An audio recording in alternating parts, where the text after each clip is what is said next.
Welcome to Clearing the Clutter Inside and Out with Julie Coraccio. Every Tuesday at 1 p.m., Julie interviews experts on all areas of clutter: physical, mental, emotional, and spiritual. Learn easy-to-implement tips on how to release clutter and get organized to create the life you choose, deserve, and desire. An award-winning professional organizer and coach, Julie also shares suggestions to help you live clutter-free for a more joyful and fulfilling life. Are you overwhelmed by clutter? Do you feel stuck in life? Are you ready to create the life you choose, deserve, and desire? Individual coaching and our unique clutter-free living mastermind support people in becoming free, moving forward, and achieving success. Learn more at reawakenyourbrilliance.com. Hey everyone, no matter if you are a stay-at-home mom, a small business owner, a college student, you're most likely to have email overload. I don't know about you, but at one point I had 4 different emails and thought my head was going to explode. Email is not going away anytime soon, so we are going to give you great tips today to help you declutter your inbox and to not go crazy with email. Emily Parks founded Organized for Success, LLC in 2007 and specializes in productivity and technology for small business for both PC and Mac. She utilizes technology and business organization systems to help clients increase efficiency and output by creating customized plans to incorporate into daily operations. She provides one-on-one and team consulting, customized workshops and trainings, workflow processes, and how to organize your workspace.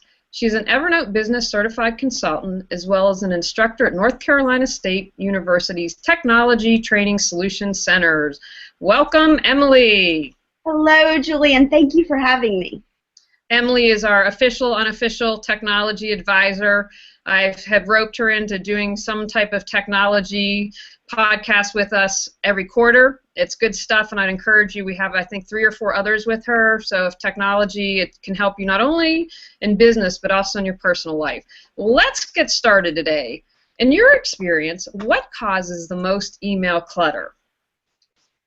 Julie, subscriptions are a huge cause of clutter when it comes to our email.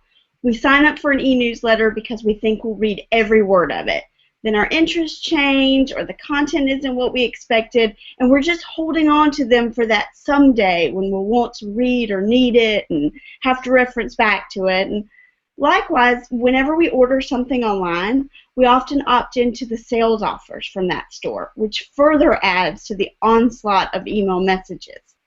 Instead, if we simply unsubscribe, we stop wasting the time of repeatedly hitting delete, and we eliminate much of that clutter that's filling up our email account. Well, I have to admit, guilty is charged, unfortunately, and I know that I have some work to do. What are, in your business, have you found the common mistakes that people make when dealing with email? What are we doing wrong? I've found that personal retention folders are one of the trickiest details for dealing with email. It really is an art form to have enough folders so that each message you'll retain has a home, but not so many folders that any one message could be retained in more than one place. The bottom line is this: if you struggle with where to file an email that is to be kept, how will you ever be able to find it later when you really need it? I encourage folks to keep the list of personal retention folders no longer than what can be seen on one screen. However, it varies from person to person. It's important to have a folder in which each message can be kept, but no more than one folder for each type of message that's received. Plus, if we are checking email instead of processing it upon that first reading, we're dealing with the same message over and over again, reading and rereading. Plus, we think about it when we're away from our email, even subconsciously, and it's just not efficient. So I suggest that folks think about Ohio, which means only handle it once. That's a good guiding principle for each message that's received. Outstanding. Now, I took a class with you, and I don't remember which one, but I had an aha moment because you suggested that we look at email differently. Can you share with us what that is? Oh, yes. Typically, when handling email, we do what we all say is check our messages, which means we pick up a mobile device while we're on the go, we glance through our newly received messages, and we respond to those that we deem most urgent. Unfortunately, this means those other messages remain in our inbox until the next time we, quote, check our email, which means we have to reread each of them and start over from scratch on the process of thinking through a response. How are we going to deal with that email? We're repeating actions over and over again. Plus, leaving those messages that we've read but have yet to answer in our inbox just adds to our clutter. It makes it harder to weed through the messages that we have to determine what needs a response and what needs an immediate response. Instead, I partner with professionals to process email instead of just checking it. The email inbox then becomes a processing zone instead of a holding zone, and less time is wasted. Normally, we receive just 4 different types of email messages, and each can be processed in a specific way. First, we have tasks. Tasks that take less than 5 minutes should be done when the message is first received. It's going to take longer to reread the email, get our thought processes reoriented, than just to get it done. So follow Nike's principle and just do it. Otherwise, if it's something that takes longer than 5 minutes to do, I encourage you to add it to a running to-do list and remove it from your inbox. That way, it gets scheduled with a win, and it's no longer adding to that inbox clutter. If you're using Outlook, you can turn the email into a task right there in your email management tool.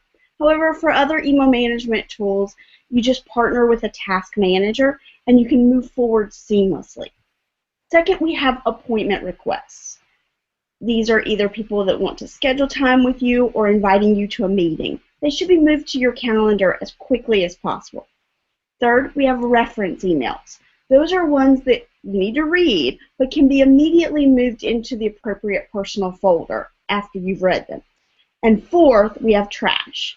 Keep in mind, trash is different than junk, but it's pretty self-explanatory that once you've read your trash emails, they can be moved into your trash bin. Okay, well, I need a little help on that because I'm sometimes guilty of not trashing emails when I should. What are some guidelines to know when to trash an email? As we process newly received emails, it's important to have guidelines in mind about what we should keep, what we should not keep, and how to act moving forward. When I work with clients or when I'm processing my own emails, I do have a basic principle in mind. For me, there's no need to hold on to whatever is no longer accurate, applicable, useful, or bringing me joy.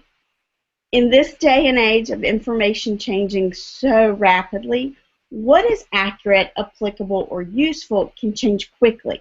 Therefore, it's important to keep up with what you personally consider accurate, applicable, and useful, but also to regularly review what you filed away in those personal retention folders. Maybe you double check one folder per month, or maybe you review all your folders every 6 months.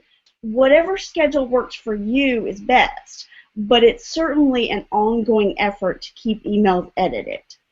Additionally, when you're thinking about what to save or delete, consider what can be easily located online later. We live in an information age. Therefore, if a simple online search can easily recover the most up-to-date version of that specific information, there is no need to fill up your email database with that content.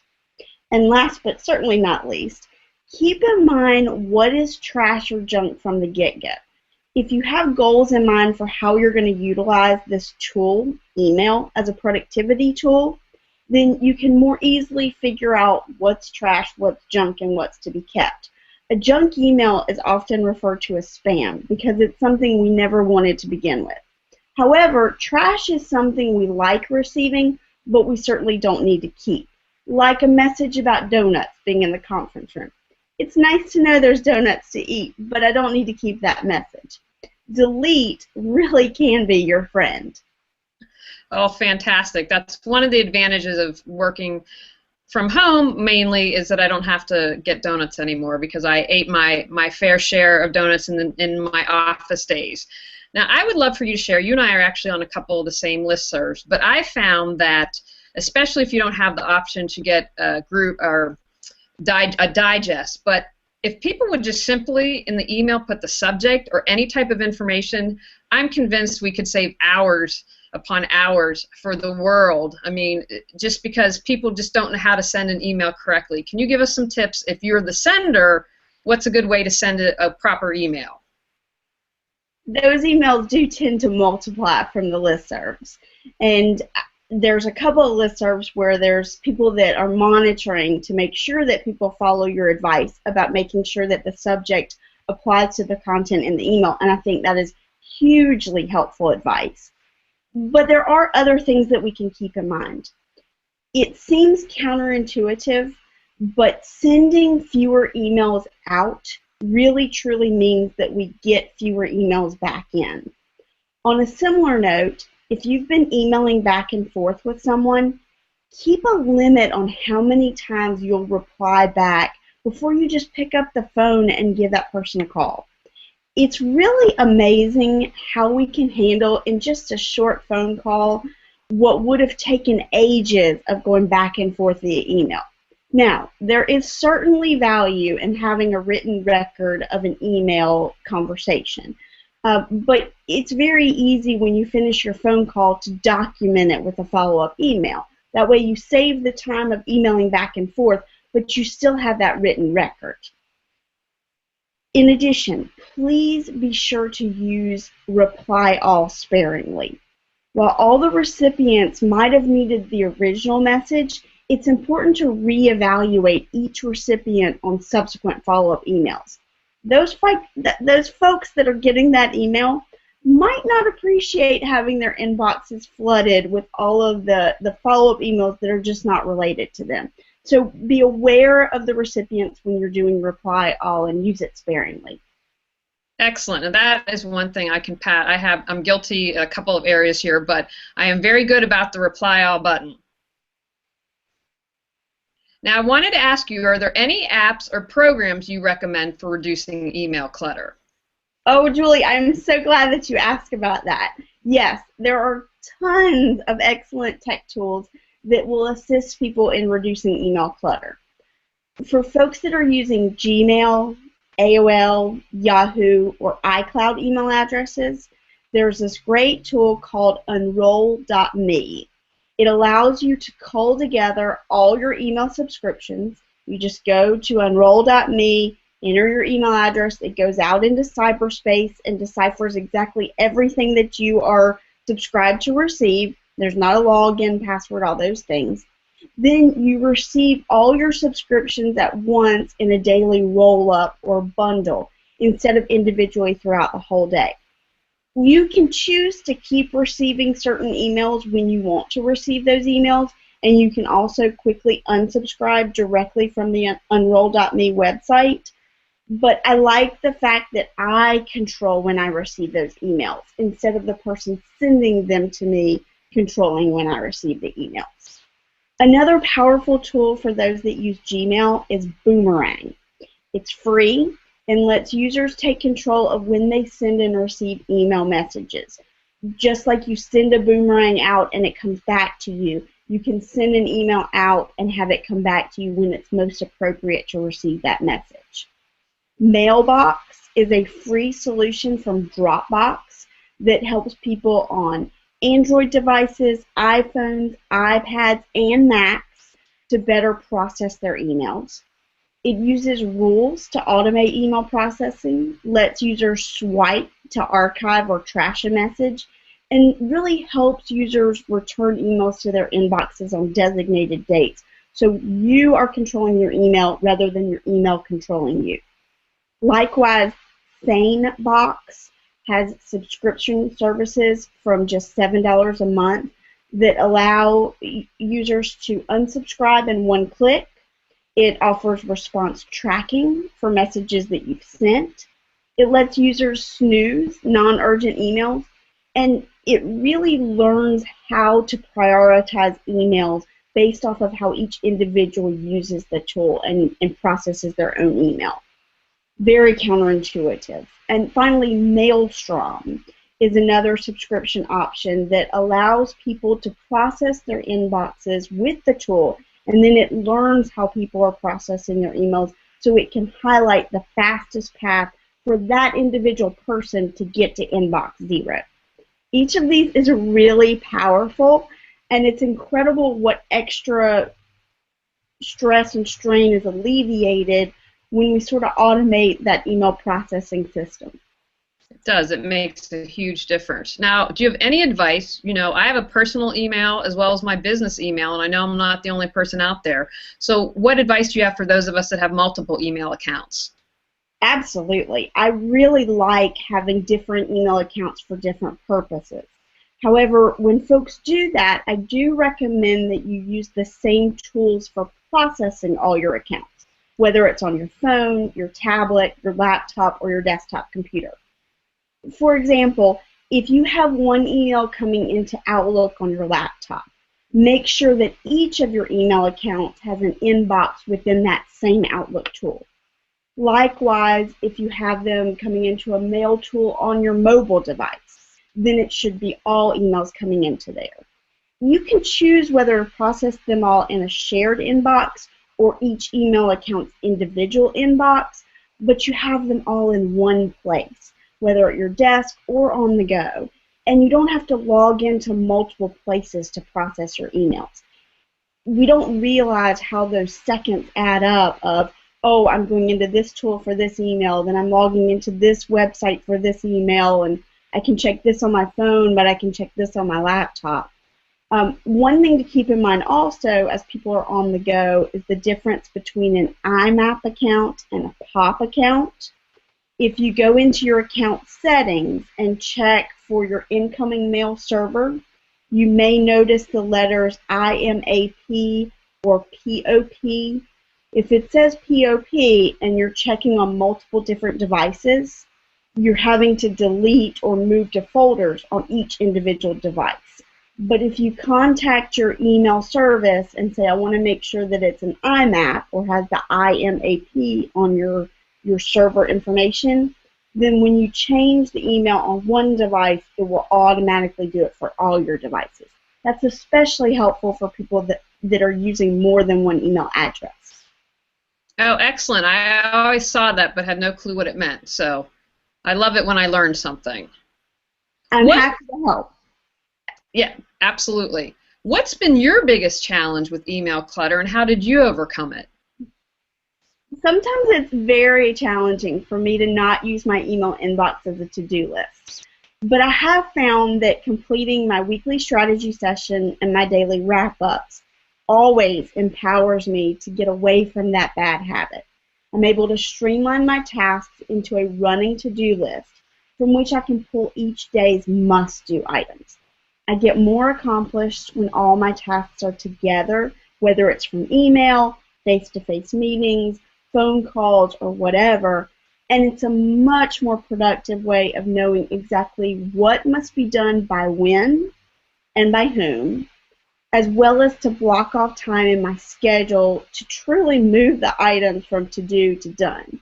If I just leave it in a list, then it's waiting for that someday, and I have yet to find a calendar that says someday on it. Fantastic. Now, do you have any final thoughts on reducing our email clutter? Yes, I do have a few items to highlight. First, I want to highly encourage everyone to get to know the tools you're already using to handle your email. Chances are really good that your current tools do much more than you are aware to empower your better managing email. For example, if you're using Outlook 2010 or later, you have this really cool feature of clear conversations that will allow you to remove duplicates of the same conversation. You can keep only the most recent in a back and forth exchange, all with the click of a button and removing quite a bit of clutter. If you're using Mac Mail, you have the feature of send again that allows you to send the same message to a new recipient without it looking forwarded or copying and pasting or any of those actions. That removes the need to keep templates or excess drafts or anything that would clutter up your email account. And many different email managers offer the feature of rules, so you're able to set up which messages need to bypass your inbox completely and go directly to specified retention folders. This can be great for drawing your attention to urgent emails from specific senders, or for those e-newsletters that you didn't put into unroll.me but you want to go to an e-newsletter folder or things like that. Plus, you can often set up a retention schedule right in your email tool settings, like when to empty your trash can after a specified amount of time, or to remove archives after a set time frame. Very, very helpful. So investigate what you're already using to make sure you're getting the best out of it. Second, when you're talking about managing email, we often think of messages as the only form of clutter. However, I'd like to propose that those pings and dings and all the different notifications that are associated with our email management tools can add to our overwhelm and be considered a form of clutter too.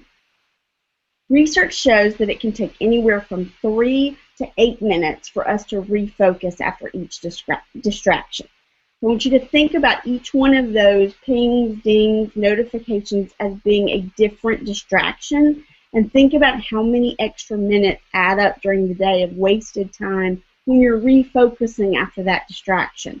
So I encourage you, turn off any notifications related to new messages received. It could be the sounds, it could be that number that appears beside the icon of your email management tool, or it could be the pop-up previews that you see for incoming emails in the corner of your screen. Those notifications are a distraction and they're adding to the clutter in your life. Finally, keep in mind that we establish what others' expectations are. If we don't set the expectation, folks will fill that in with what makes sense to them, not necessarily always what we want that expectation to be. However, if we always reply immediately to new messages, then others come to expect that. If we set time frames during which we process new emails, folks come to expect that they'll hear from us within that time frame. If you get a message from a VIP, you can set up unique notifications for only those VIP's emails and then send them a quick note about when to expect a reply. But lower your stress, get more done, and be more efficient by setting others' expectations with specific times or time frames for processing your emails.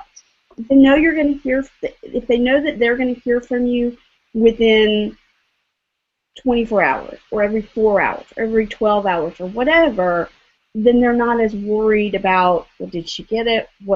How long do I have to wait? Things like that. Set others' expectations, and you won't have that grief or worry. Yeah, I learned that the other day. Someone brought something from my store, and literally a minute later, it was like, "Where is it?" And so I said, "Well, it's I have different products, so it's not automated." But it was a great lesson for me because I now have something that says, "Please note, this isn't an automated service. It'll be 24 to 48 hours before you receive it." But then, that was a couple cluttered inbox emails from them wanting to know where it is. And I love the audio clutter about all the dings and pings. I think that's an excellent tip, so I'm super excited you mentioned that. Now, do you want to share one last tip for people to support them in releasing clutter anywhere in their life? Julie, I believe that the criteria for what emails to keep or delete can be applicable to many areas of our lives. It could be paper or electronic files, physical items, or even how we allocate our time. There's no need to hold on to whatever is no longer accurate, applicable, useful, or bringing us joy. Keeping that mantra in mind for all aspects of our lives can be quite powerful and empowering. Outstanding. Okay, so tell people, where can they find out information about you, any good stuff that you've got going on you'd like to share? Absolutely. People can visit my website at organizeforsuccess.biz, seen on the screen below us, to read my blog posts, subscribe to my monthly newsletter, Link over to my social media pages for regular updates, view what products and services I have to offer, and find out more about my upcoming events. Those include classes I'll be teaching at what dates and times, particularly those at North Carolina State University's Technology Training Solutions Unit. As your business grows and evolves, I really want to play a role in helping you achieve your successes, helping you find and implement just the optimum resources for driving your desired results. And there's tons of content to aid in that process on my website. Again, that's organizeforsuccess.biz.